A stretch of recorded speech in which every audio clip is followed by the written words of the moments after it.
I think like I'm in drama school because I do think like, I can't believe I'm getting away with this. Well, getting away with telling 64, I mean the 64 men in a block, telling 64 highly violent, antisocial men what they should be doing.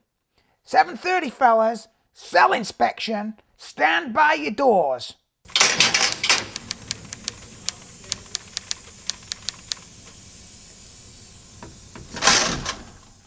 There's a guy in there called... He's massive, absolutely enormous. His hands, his forearms and biceps, his shoulders and chest, his thigh, he's a massive guy. He is covered in like these pornographic religious tattoos, like religious figures doing ungodly things to each other. And he's bald and he's got this big sort of handlebar mustache, and he sort of moves. Everything's slow about him. He moves slowly around, and he looks, when he looks at you, he looks up sort of through his eyelids at you at the top. So I was working in this special management unit, and he gets served, there's a tray slot that open and close like a square metal mouth in the middle of the door. Big key opens it and everything goes through. Anyway, I handed him his lunch one day. As I passed the bag through, I touched the back of his hand with my hand like that, and I'm like, I'm super on edge with this guy. Like, I feel like he's so big and strong he would pull me through that tray slot. I mean, and as I touched the back of the hand, I'm telling you, I got like a total evil vibe from just touching the guy's hand. Like, I remember driving home from work that day, not being able to get out of my head, thinking, I'm going to buy a gun. I'm going to buy a gun. If he came in the house, I couldn't protect Sarah and the children. I couldn't physically do it. I can really look after myself. I'm really like handy, confident, physical guy. Like, if he came in my house, I couldn't protect him. I could hit him with the poker. He would just like... I remember thinking, I'm going to buy a gun. I'm going to buy a gun. I gotta buy a gun. You know, there's a guy up there who I like tremendously, and he walked into a maximum security block with 60 guys, and he said, "All right, ladies, Daddy's home. Watch out." There wasn't an inmate there that would cross him.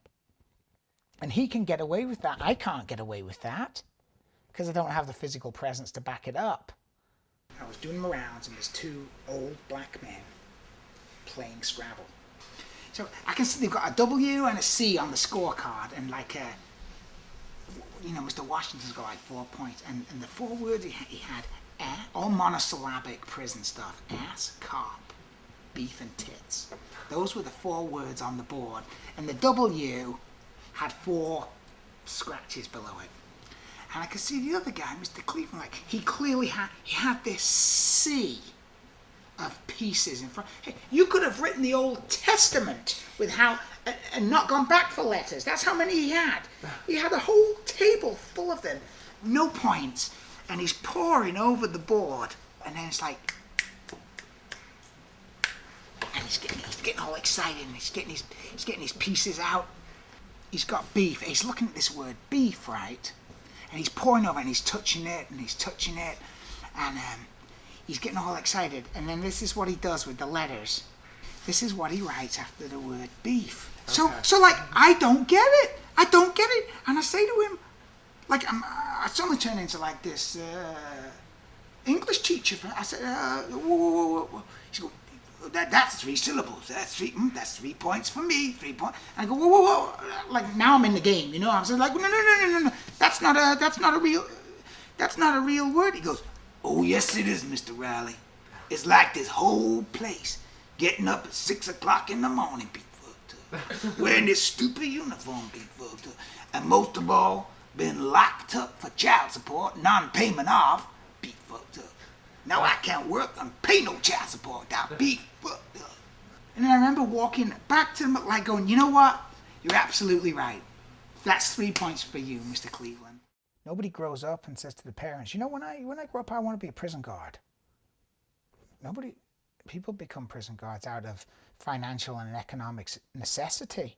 Through working there the last few years, what's keeping me sort of sane and keeping a positive attitude is that I think I'm turning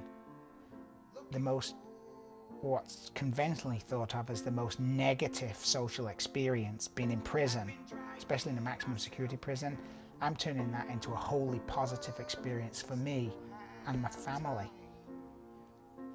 I am going to stick with this job until I get something really creatively interesting that's going to parlay into me being a professional creative person again, like I was in music. The biggest recurring theme is escaping what currently I have. I think I'm rich. You know, I think I'm absolutely loaded actually.